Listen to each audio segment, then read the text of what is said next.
डर सबको लगता है। आज का भारत न्यूज चैनल पर रंजन छलावा पर एक रिपोर्ट दिखा रहा था।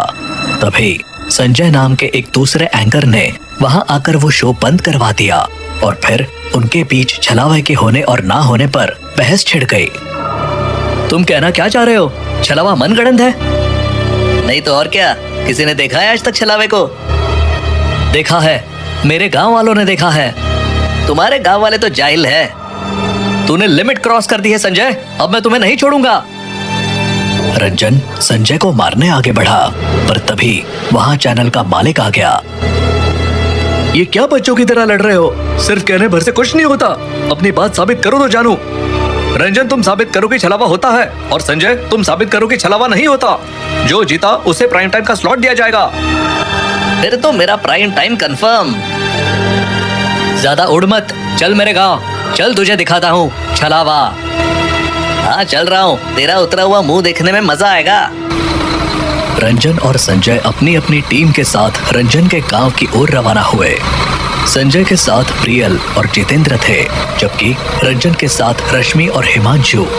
हाईवे तक का सफर मजाक और बहसों में बीता, लेकिन जैसे ही कच्चे रास्ते पर गाड़ी उतरी, माहौल बदलने लगा।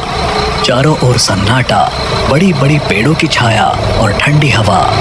तभी अचानक सफेद साड़ी में एक बूढ़ी औरत सड़क के बीचों बीच आई और गाड़ी के बोनेट पर कूद पड़ी। अरे ये क्या था? ये कौन है? गाड़ी रोको, गाड़ी रोको।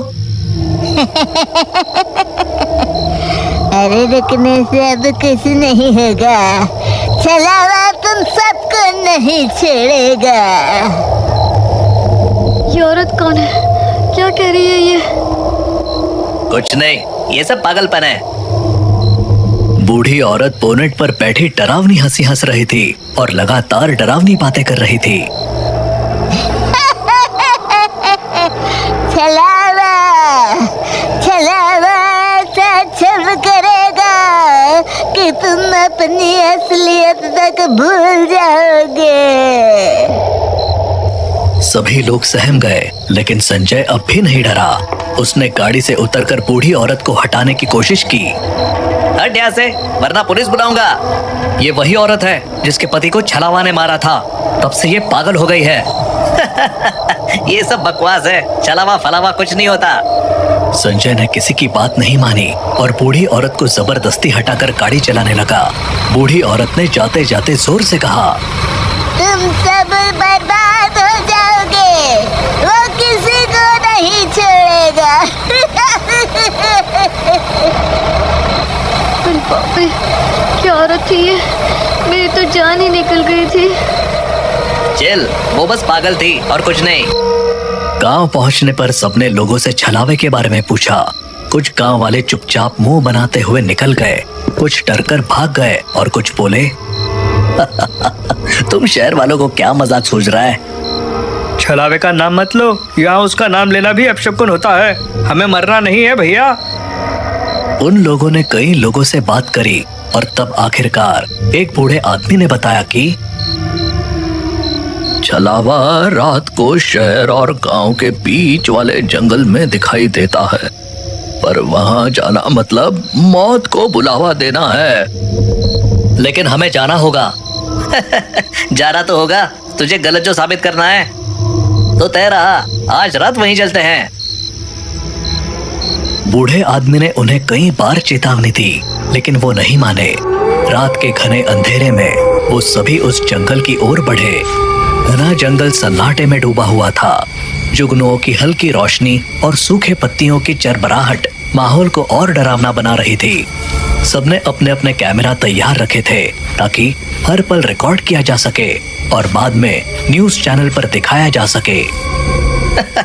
देखो, यहाँ तो कुछ भी नहीं है, थोड़ा इंतजार करो, सब्र का फल मीठा होता है। लेकिन ये जगह कुछ अजीब सी लग रही है। हाँ, लगता है कुछ गड़बड़ है। तभी दूर से एक चीख सुनाई दी। सबके दिल की धड़कनें तेज हो गई। ये क्या था? ये कौन चिल्लाया? अचानक एक आदमी दौड़ता हुआ उनकी तरफ आया। उसकी हालत खस्ता थी, कपड़े फटे हुए थे और चेहरा खून से सना हुआ। मुझे छलावा ने पकड़ा था, जैसे तैसे जान बचाकर भागा हूँ। कोई छलावा से बच नहीं सकता, ये पक्का वही है। सब लोग पीछे हटो। Oh my God! तभी वो आदमी जोर से हंसने लगा। मैं ही छलावा हूँ और अब तुम्हारी मौत का समय आ गया है। देखा, ये है असली छलावा, भागो यहाँ से। संजय ने अपनी पैंट से पिस्तौल निकाली और उस आदमी पर तान दी। अगर तू छलावा है तो गोली से मरेगा नहीं, देखता हूँ। जैसे ही संजय ने ट्रिगर दबाने की कोशिश की, वो आदमी चीख पड़ा। अरे रुको, मैं छलावा नहीं हूँ। मुझे रंजन भैया ने कहा था ऐसा करने को। मेरा नाम मंगल है, मैं तो मामूली किसान हूँ। मंगल इतना कहकर भाग गया। ये देखकर संजय गुस्से से लाल हो गया। ये सब क्या है रंजन, तुम धोखा कर रहे हो? मैं अभी बॉस को फोन करता हूँ। मुझसे गलती हो गई, प्लीज बॉस को फोन मत करो। नहीं नहीं, बॉस को तो फोन करना ही पड़ेगा। संजय एक तरफ जाकर फोन करने लगा। कुछ देर बाद वो वापस आया। बॉस ने कहा है कि अगर ऐसा दोबारा हुआ तो प्राइम टाइम मुझे मिल जाएगा। अब चलो असली छलावा ढूंढते हैं। सभी लोग छलावे की तलाश में आगे बढ़े। खोजते खोजते वो अनजाने में अलग अलग हो गए। रश्मि एक झाड़ी के पास खड़ी थी और अपने कैमरा में देखकर बाल ठीक कर रही थी कि तभी उसे पीछे से किसी के आने की आहट सुनाई दी। उसने पलट कर देखा तो सामने एक अजीब सा आदमी खड़ा था, जिसके चेहरे पर बाल पड़े थे और उसकी आंखें लाल थी। कौन हो तुम? दूर रहो। रश्मि ने भागने की कोशिश की, लेकिन उस आदमी ने उसे पकड़ लिया। उसने अपने लंबे नाखून रश्मि के गले के आर पार कर दिए। रश्मि की चीख सुनकर बाकी सब वहां पहुंचे। रश्मि, ये क्या हुआ? देखा, छलावा ने रश्मि को मार दिया। रश्मि की लाश देखकर सब सन्न रह गए। ये छलावे का काम नहीं है, ये किसी जानवर का हमला है। गले पर निशान देखो।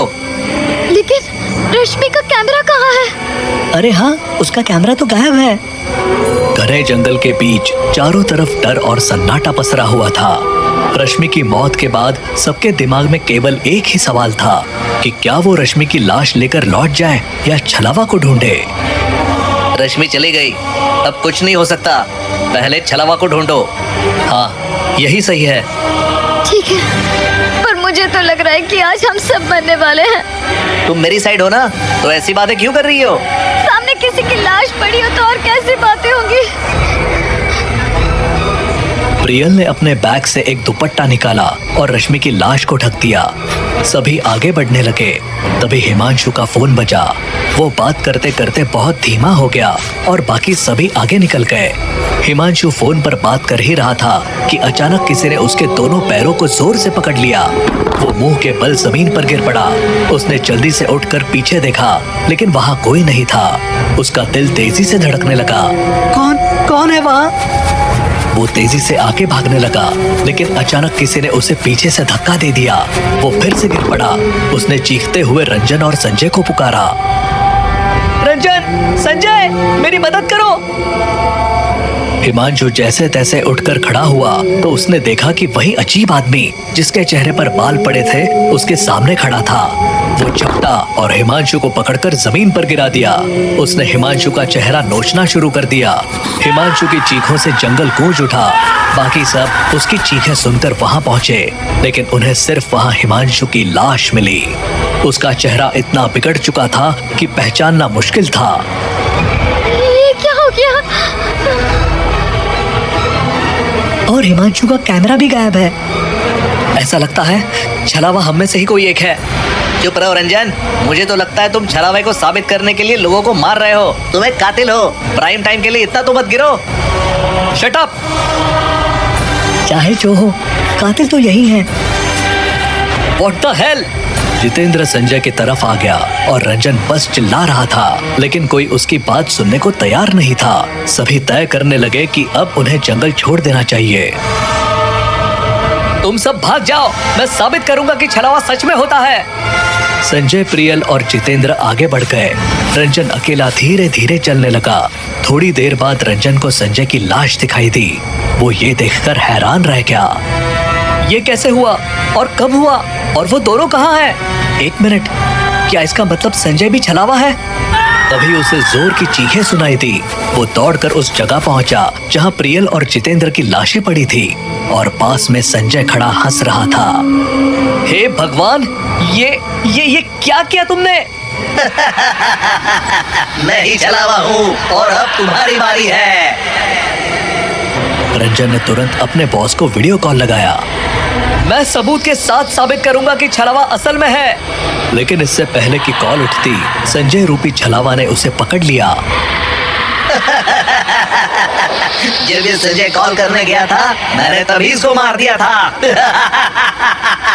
अब तुम्हारी बारी है। प्लीज प्लीज प्लीज मुझे जाने दो, मुझे जाने दो। ये कहकर छलावा ने रंजन के दोनों हाथ पकड़ लिए। उसके हाथ से फोन छूटकर गिर पड़ा और तभी छलावा ने एक झटके में उसके हाथ तोड़ दिए और उसे मार दिया। तभी चैनल मालिक ने कॉल रिसीव कर लिया। छलावा ने फोन को जमीन से उठाया और चैनल मालिक से बोला, छलावा होता है, सबको बता दो।